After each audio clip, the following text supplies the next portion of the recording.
Hey, thanks for joining. This is going to be long. So sorry. Okay. Yeah, I just can't do it. I just can't do it. just crack on with the questions and that. Okay. Have you got this written down, or are you just doing? I've spent fucking ages writing them to make sure that I don't do this, only to then immediately do this. Okay. Hey, Hello. you all right? No. Oh God. Thanks for agreeing to do this interview. Yes. Okay. And thank you for agreeing to be TUSK Fringe 2020 Artist in Residence for the Old Police House this year. It's been, how do we describe it? A hell of a year, maybe, for the world. Yeah, pretty fucked up. Yeah, to say the least. But thanks again, anyway, for agreeing to do this. And I have a couple of questions to ask you about stuff that you've done and stuff that you've got coming out now as part of your residency. The first thing I want to ask you about is the music that you make. And I know that I've collaborated with you quite a lot over the last couple of years. And I feel like there's a bit of a kinship between us that we have where we both enjoy working with collaborators and the challenge of working with someone with a very different discipline and who's going to present something that's very different to what you normally would do by yourself. Yeah. And I'm thinking about like performances and collaborations like you work with Filthy Turd down the plug hole. Yeah. And Clive Henry with Fractures and more recently with The Doll. Can you tell me a little bit about some of those collaborations and some things that have happened? How do you mean? I mean, to me, they're just like collaboration is kind of like just pretty much like a natural thing. It's just like talking to someone, I suppose, but in a different way. It's like I don't know. Everyone that I've collaborated with, it's gone all right, and it has been like a conversation. We're just using different shit, so it's hard to like dig out individual stories from it all unless you can pinpoint some to ask about. But for me, it's kind of like I don't know, they're all good, so it's Oh yeah, no, I know that. So working with Filthy Turd, so Filthy Turd has a very distinctive sound and approach to working. Can you tell me a little bit about how you decided and how you collaborated together? Everybody's got a distinctive sound that I've worked with. I just do the shit that I do, and they just do the shit that they do, and hope that we both instinctively make space for each other. I mean, Filthy Turd sent me a ton of fucking things. He said, I'd like to do this, and I'd like this to come in here. And I'm like, well, I don't normally work like this, but fuck it, I'll see what I can do. And I sent some things back saying, oh well, I'm going to do this then, and like whatever. And it's like, when it actually happened, we didn't do any of the stuff that we talked about. You know, he just came in, like, I can't remember what he did, but it was really loud, and I just did what I did, which was loud. And it was like, you know, we left enough spaces for each other, and that was that. I mean, and other people, there isn't that conversation, and I'm kind of like, in a lot of ways, I'm not into having that conversation that much, because it, like I said, with Filthy Turd, it didn't, what we talked about, it's like it didn't happen. And it's like some of the stuff he was like going on about was like, oh, we'll try and time it. And I'm like, yeah, okay, that's something I do loads in improvisation, you know, like timing things to the minute. No, it's not. So, and it's not, I don't know, I guess it's just the way he wants to work before it. But for me, that's like, if you working with someone who knows what they're doing or has been doing this for long enough, then all you can really hope for is that they'll leave you some space and you leave them some space, and it'll be like a conversation. And that's, you know, it seems to work out. If people have been doing it for a while and are good at what they do, then that's what happens. It's quite a natural thing.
That was for Tempting Failure Yeah, Festival. it was like the third, fourth I'd done with Clive. I've forgotten. I've lost track now. But we, yeah, that's again. There's some vague planning and like for those, especially at the beginning when we knew each other less. But then it's sort of like, well, let's not bother with much planning. You know.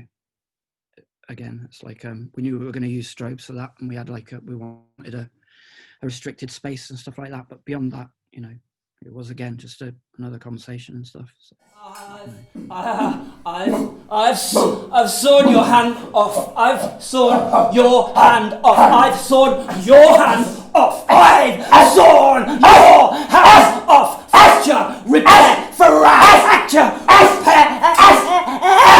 I've sawn.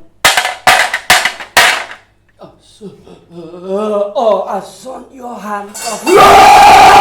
I think I can reattach it. I think I can.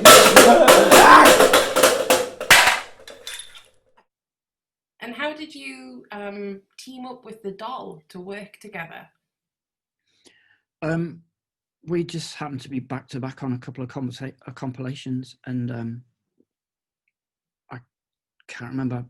One of us pointed out to the other. I think I might have done. I can't remember. And we just said, well, why not make something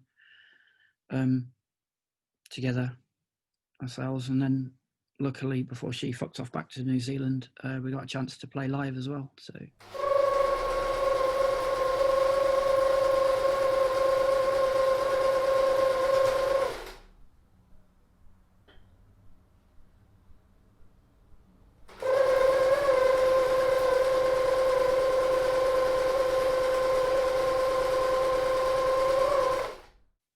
I wanted to ask you about some of the solo works that you've made, because I know that I have a lot of your stuff because you've sent me that stuff as a friend, and I don't think all of it's released. I think my favorite solo thing, I like the track Trachea, mainly because I like that word as well, but like all the noise that's going on inside it with your vocals, I love. But also Shit Mobile Disco, which I love. I've used that at the gym.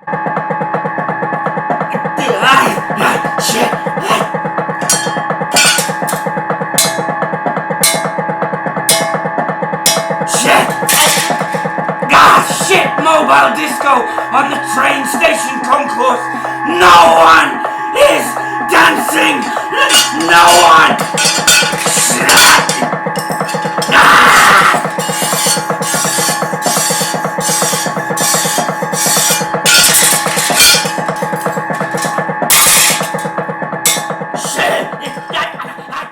Like, I love that track so much because it's just so regular and it just goes wild in the middle and it's nuts.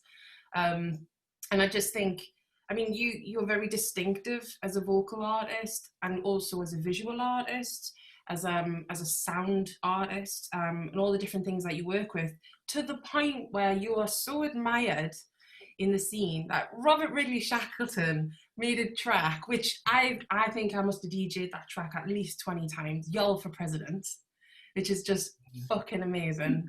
God love Robert Ridley Shackleton. But you put something out on his label.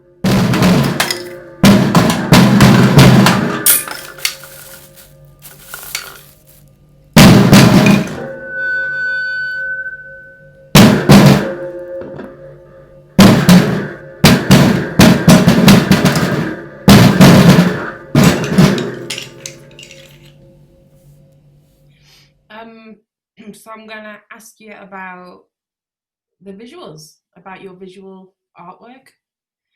I don't think I want to call it themes about images that you like to use, but there are times where you play with particular images and that comes back. It's almost characteristic, but then the next thing that I see you've made is like got nothing to do with the last thing. So like there isn't really a theme. If anything, it's just well, no, it's not even this, but sometimes I sort of think of it as a vague attempt to create my own set of emojis, but that's like, it's not that at all, really. It's just, I don't know, it just is what it is, really. It's, we've been really lucky as the old police house that you've been really kind and shared images and made images for us for TUSK.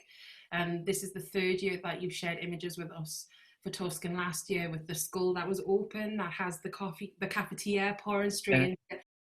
I mean, that's one of my favorite YOL images anyway. I have that on the wall behind me.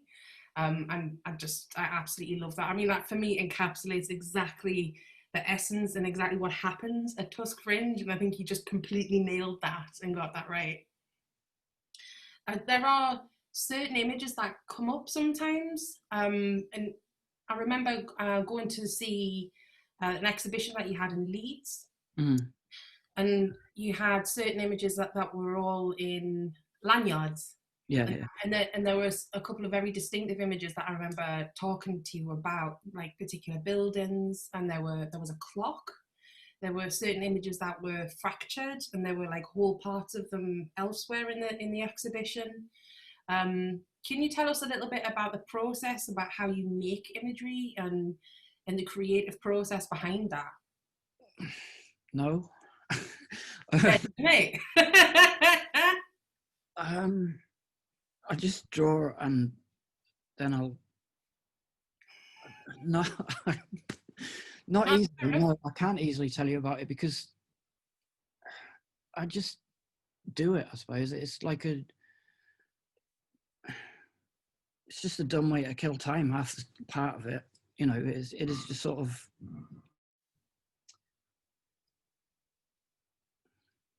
I don't know. I just kind of, I grew up drawing, never stopped. Luckily, I didn't go to school that much, so they didn't kick it out of me. And, you know, there's never anyone around to tell me not to. So, or to tell me that what I was doing was wrong or shit. So I just carried on and on and on and on. So there isn't that much of a conscious thought process in it. And that's across the, because I don't really see much distinction between visual art and like yelling and shit.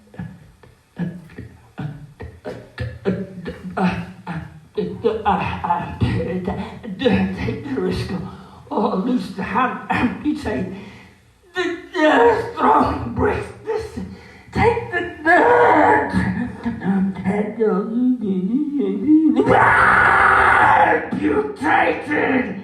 Take the risk. The whole is greater than the.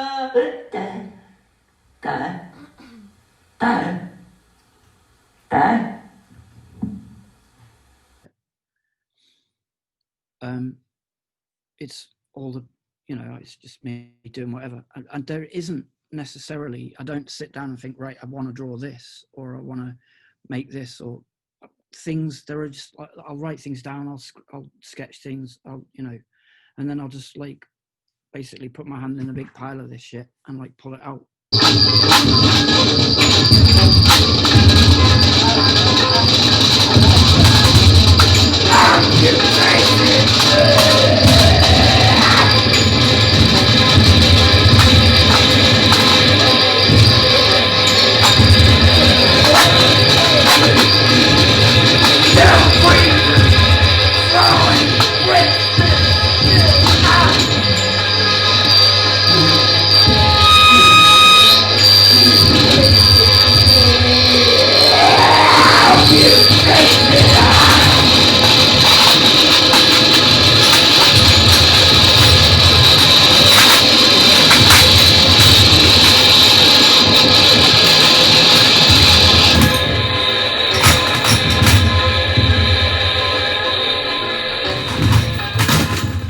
And that's where you get, you know, the image, a lot of the imagery, it is kind of almost pulled out at random or pulled out, you know, just, or not at random, but it's just kind of like, I don't know, I can't really describe it, but there isn't I don't think, right, I'm going to put this with this because I want to achieve this. I just think I'll put these things together and see where it goes and hope that it goes to where I want it to, and if it doesn't, I'll bin it.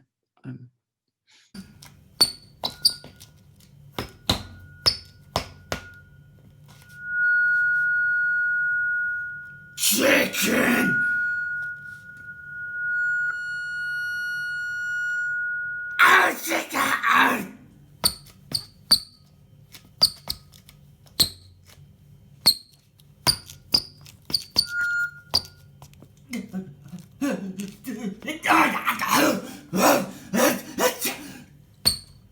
Chicken army, chicken nugget army, chicken arm, chicken, chicken nugget army, chicken arm, chicken nugget arm. I don't know. That is as good as you're gonna get. You know. It's a very good answer, by the way. It's not much better than the no, though, is it? If we're on it. I think I'm gonna have the no and then that bit. Do you have a favourite place that you've performed in before?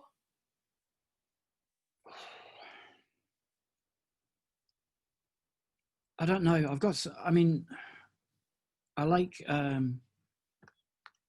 I really hope it's not liked. I hope it will still be there after all this is over. The floor at Wolf Chambers.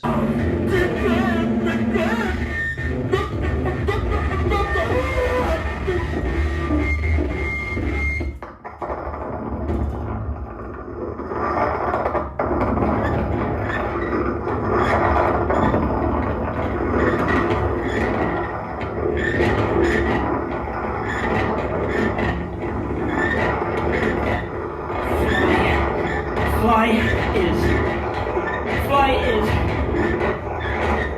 is confused. Fly is confused by.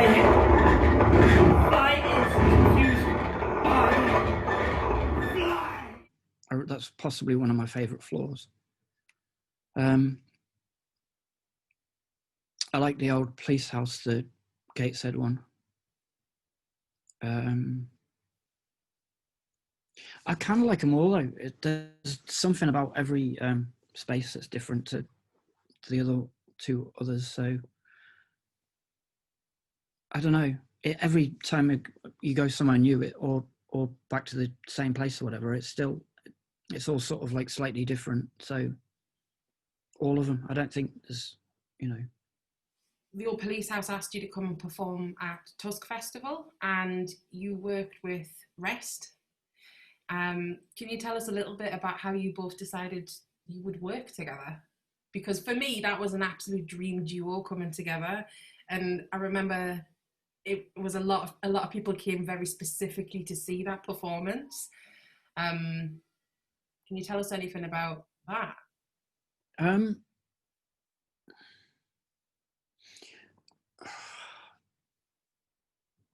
Not really, no. I mean, like,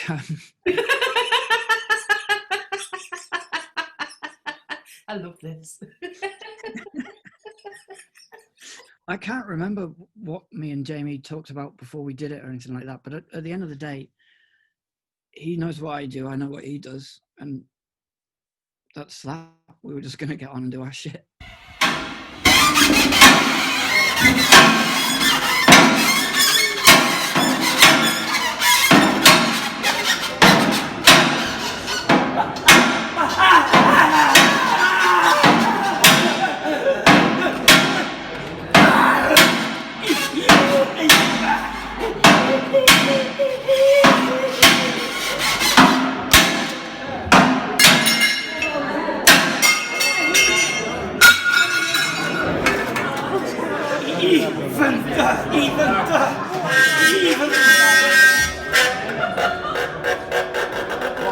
Submit! Submit! Submit! Submit! Submit! Fly submit! Bird claws! Fly tipped! Bird claws! Fly tipped! Bird claws! Fly tipped! Bird claws! Fly tipped! Bird claws! Fly tipped!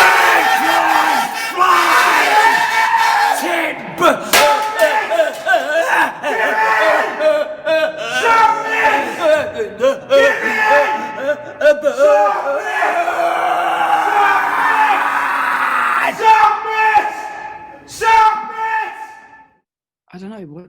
When I work with people, it's kind of like people are just going to do their shit. I'm going to do my shit, and it'll probably work. And if it doesn't, you know, it doesn't. That's kind of it, really. And it was the same with Jamie. You know, I knew pretty much what he was going to do and what volume it would be at, and you know, and yeah, I think we vaguely discussed maybe some themes or something like that, but I don't think we stuck to them or anything like that. I think I might have sent him like the words I was going to use, but I might not have used those words on the day. You know. So I know that in the last year or so that you've spent a lot of time focusing and working with video more. Yeah. And what kind of stuff, what kind of apps are you using or programs, and how are you approaching working with video? Really simply, pretty much like just Zoom call. I'm just turning shit on and seeing what happens. I'm using my phone and I'm just using like iMovie because it's what I've got. So, and I don't really know anything about editing and stuff like that. I only found out recently that you can change the volume on stuff. I only found out recently that you can overlay stuff and like, you know, little tricks like that. And no, it's just been, what have I got around? Use that.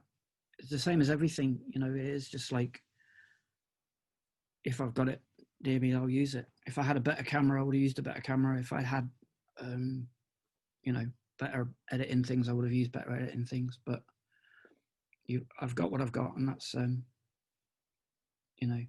A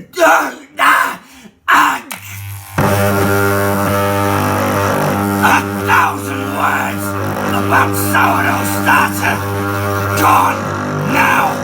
Gone. Gone now. Gone.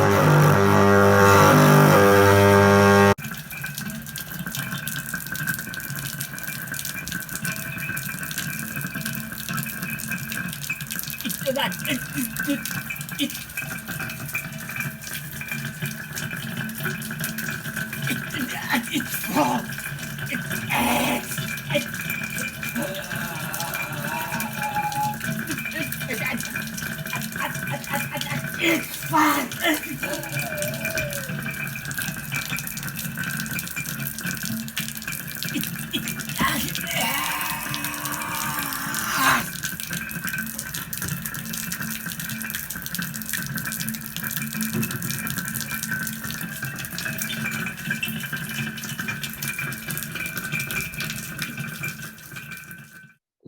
Like, well, I still use it, but the tripod that I've got is fucked. So it's like, you know, I've set it up and watched the camera sort of like slide down and stuff and all that kind of shit. But it's just part of it, isn't it? It's weird though. It's kind of like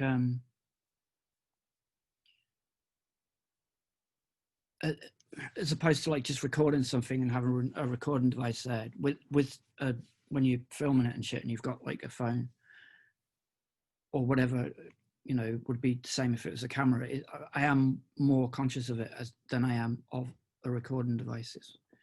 It's kind of weird. Everything.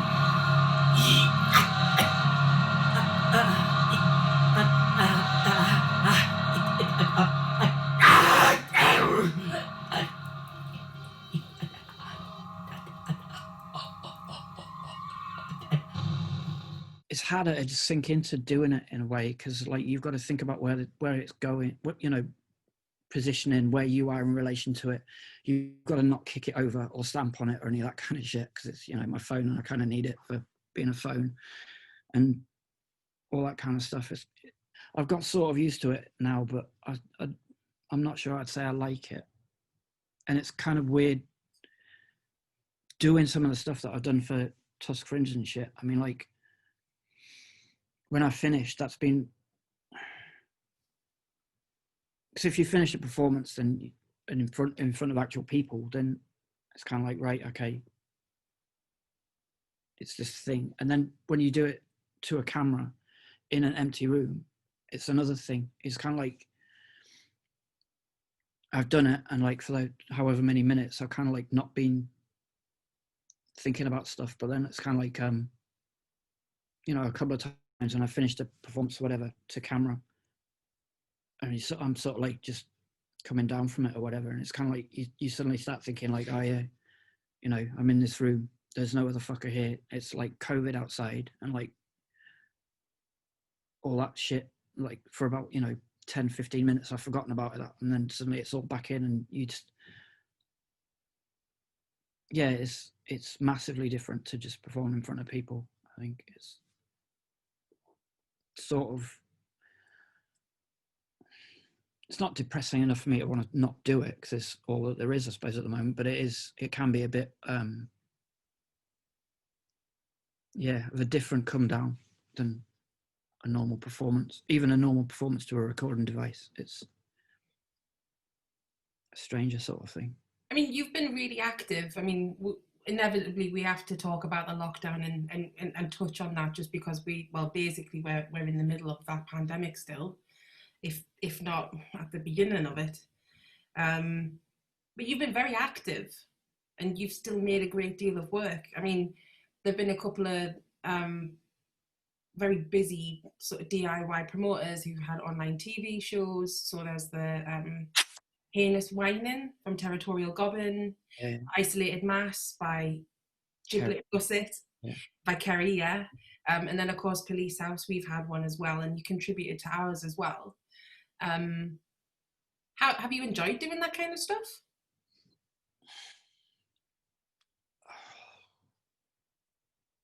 I don't know. I'm not.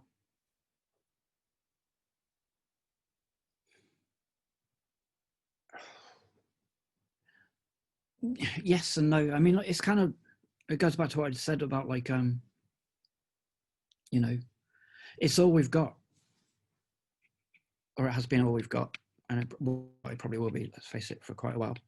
And so it's more like adapted to it. I don't know if I've been. The thing is, though, I don't know. People, it's like back when we used to do normal gigs and travel around and all that kind of shit, and like people who knew that I'd gone away and that would be like, "Oh yeah, did you enjoy it?" I'd be struggling to answer that then as well. So I'm not sure enjoy is sort of like what I'm after with what I'm doing. I don't know what I am after, but I don't know. To say that I enjoy any of it, whether it's the normal live stuff or whether it's this stuff, is quite a strange thing to say anyway. It's more like something that I just do. I don't know. Like, yeah. But do you feel like there have been positives from the DIY promoters putting stuff online? Do you feel like that's been a positive thing, or have you taken any? Oh yeah, it's better that like that stuff happened and didn't happen. Like I think this would have been a lot more miserable without like the Police House and Kerry and Theo putting shit on. I think it probably would have been harder to get through all this stuff, because it's kind of like you get a vague sense of connection and stuff, and it's a bit like Twitter and shit like that. It's just you get to see that people are still alive and all that kind of shit. And some form of contact, not quite the same as real life, but better than none. Yeah, it's but it's the thing that gets me also is a little bit like if you do if I do a thing, if I make something and then I'm in that moment and then I'm like out of it. Normally when it's a live thing, I'm out of that moment and I'm still in a physical space, which is usually different to the one that I'm normally in. And there are people around and stuff. But like now it's kind of like that happened a while ago. And then like days later, it's getting shown. There's a disconnect there for me. It's kind of weird with that. I don't know if other people have experienced that or not, but like for me, it's like, oh yeah, here's that thing that I did ages ago, even though it's like just days or whatever, but it feels, time has gone weird.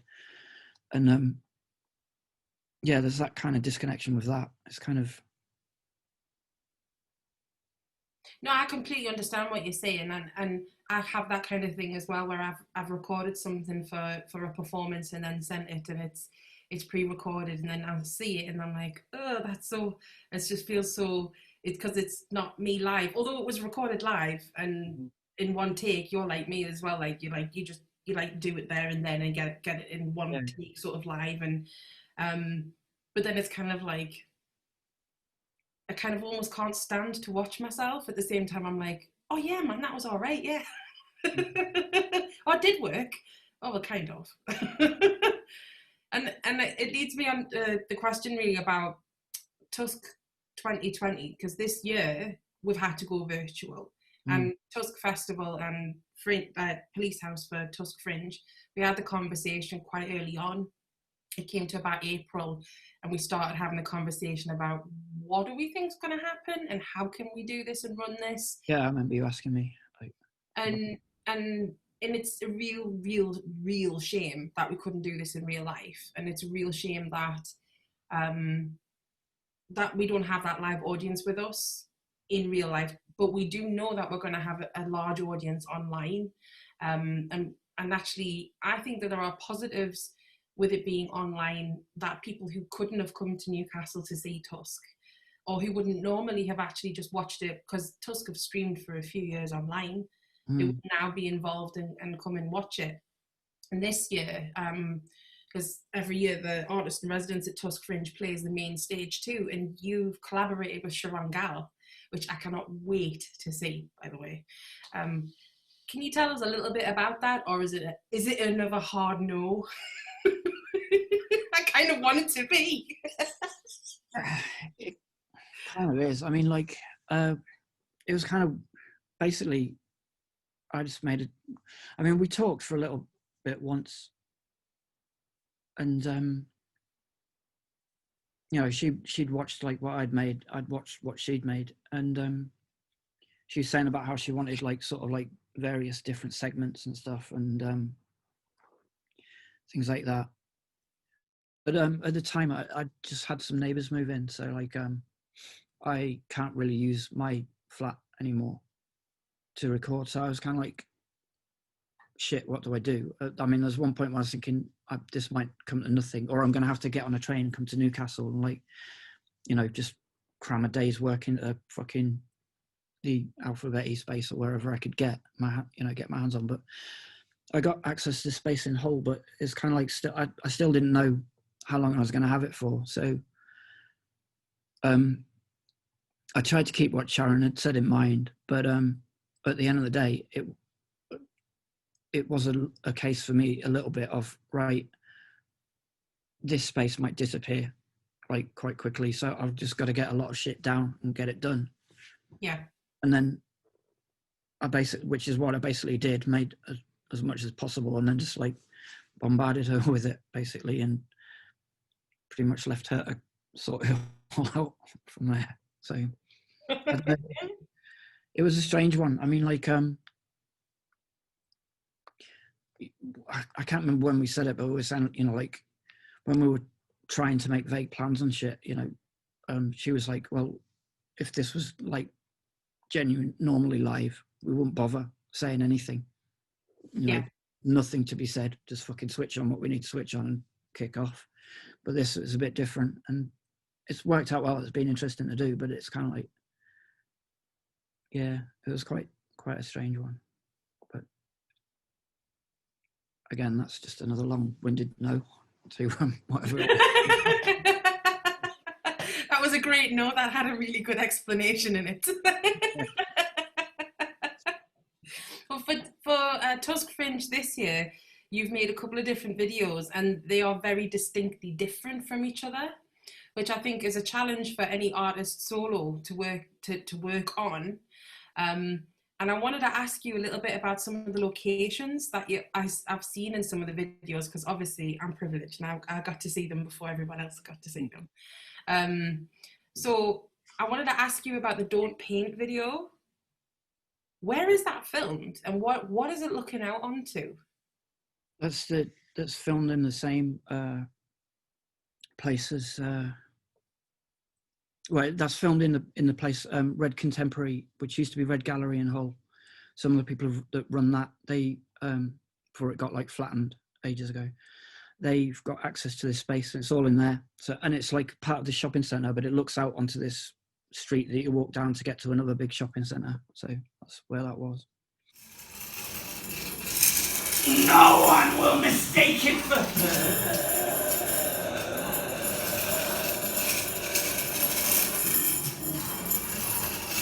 no, don't paint your head. You're the balding heads. No one will mistake it for hair. No one will mistake it for hair. No one will.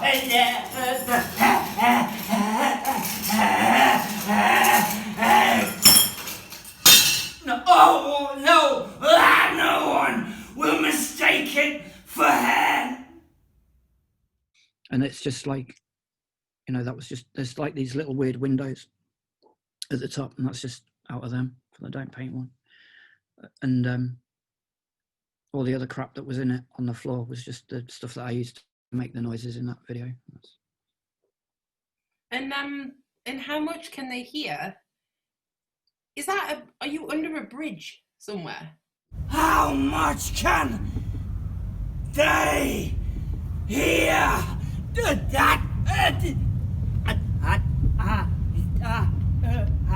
How much can people doing TikTok dance to broken phone neighbor?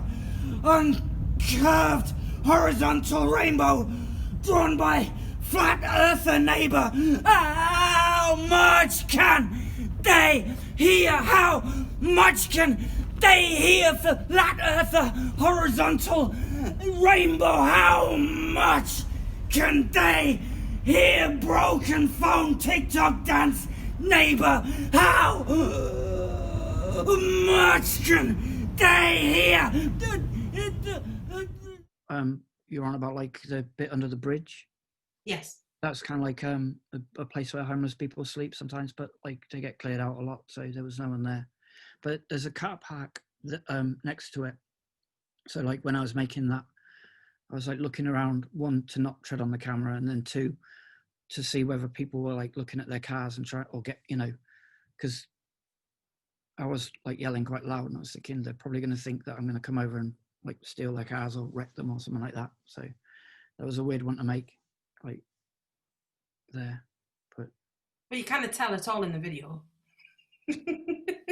And there's that incredible interrogation scene kind of thing where you're like, you know, you're looking at the camera across the table. I totally love that bit. Yeah, again, that's in that red gallery space. You know. Ah.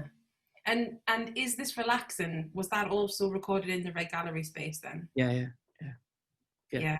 Well, Red Contemporary they're called now, because like I said, the gallery got smashed, and this is like a temporary place they've got now. I don't know how long they'll hold on to it for. Probably not that long, because well, I don't know. I hope they do, but like they had like because it's like a shop unit, and you've got like the downstairs. It's like this glass windowed shop thing, which goes out onto the street, and then above it you've got the bit that I was using. But they had like some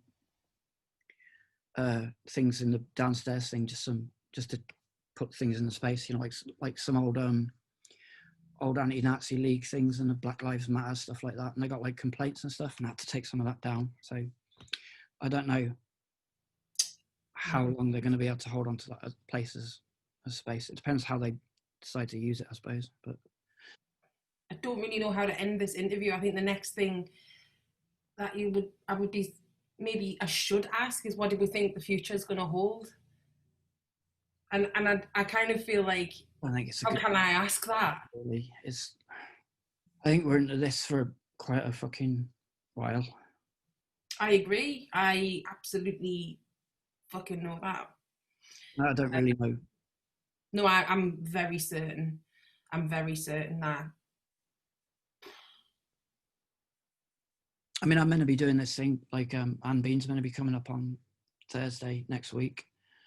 And we're meant to be doing something, and it's going to be like an outdoors thing, but I'm in two minds for two reasons. Like, one, you know, it's a lot of people, or not a lot of people, but it's several people, and, you know, they could have COVID or whatever, which I'm thinking I'm not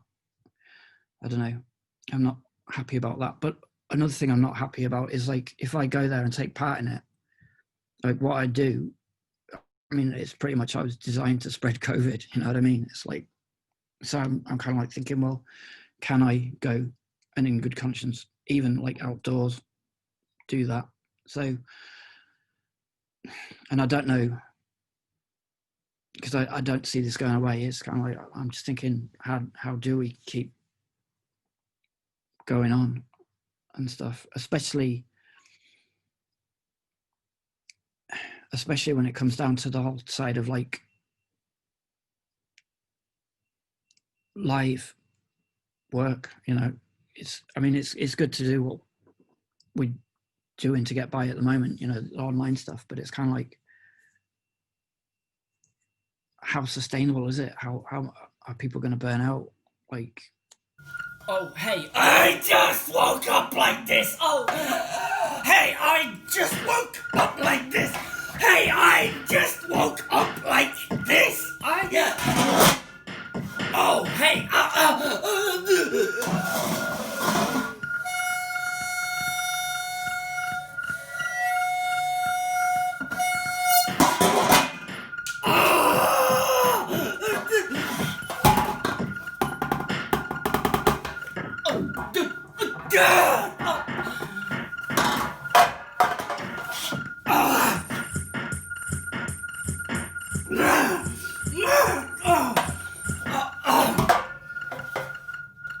Oh, hey, I just woke up like this. I just woke up. Hey, this? I just.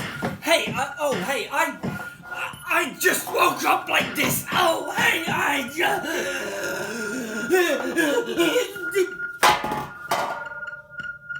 I think there are really exciting possibilities. I also think that we need a sense of community still to encourage, to feel safe, to continue to experiment with that. But I'm not sure how that's going to continually manifest because it's hard running stuff. The digital burn is fucking setting in. it can be hard, like, to make stuff. I mean, there's several, you know, there are several more processes that I have to go through to make things. If I'm thinking about making something for a video, than I had to go through before, and there's more in the editing side of it too. So yeah, I can only imagine what it's like to actually have to run something like this. But my big concern is kind of like, I'm lucky in some ways that like I don't need to live off this. I can get by with other ways, but like there are people who it was a significant part of their incomes and stuff, and I'm kind of like thinking how many people are going to have to stop because they've got to, because this is like partly how they were feeding their family or whatever. Yeah. Like, I am wondering how that's going to affect. I mean, maybe it's not going to be a thing so much for our world in a way, because a lot of people, Your audience world. yeah, people aren't relying on it. But I know some people are self-employed and have had to sort of like look for different work to get by. So yeah. I don't know how that's going to pan out. So I agree, and I wholeheartedly believe that we need to be supported by the government, and we need to be supported by arts funders because they exist to fund and support artists. And well, I think it's still also a difficult question. It's going to be a very difficult topic to tackle because within arts and institutions, we need to have an administrative structure because there are so many different things that need that side of the support as well.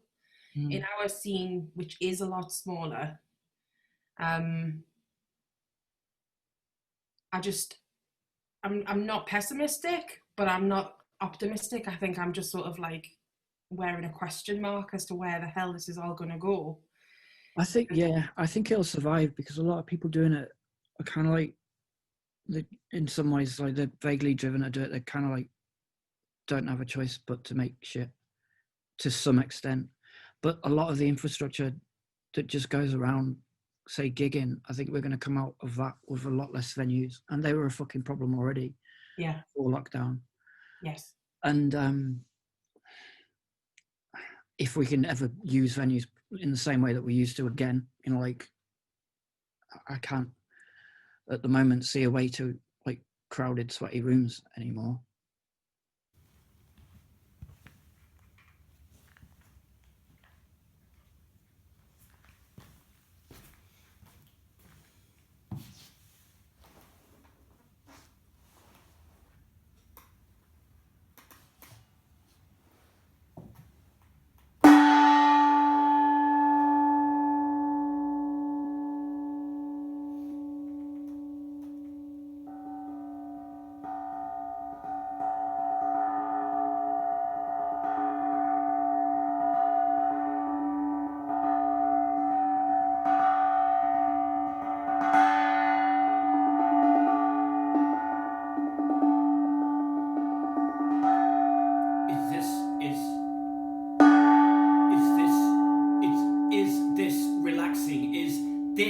Relaxing? Is this relaxing? Is this relaxing? Is this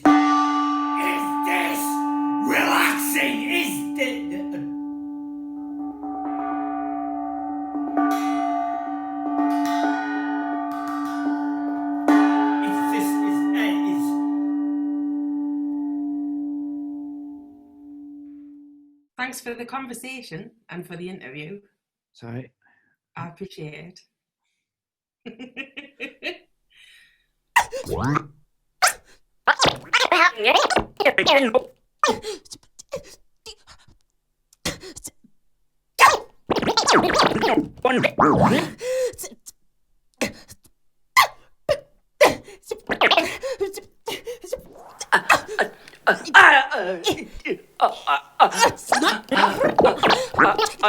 I've been wondering.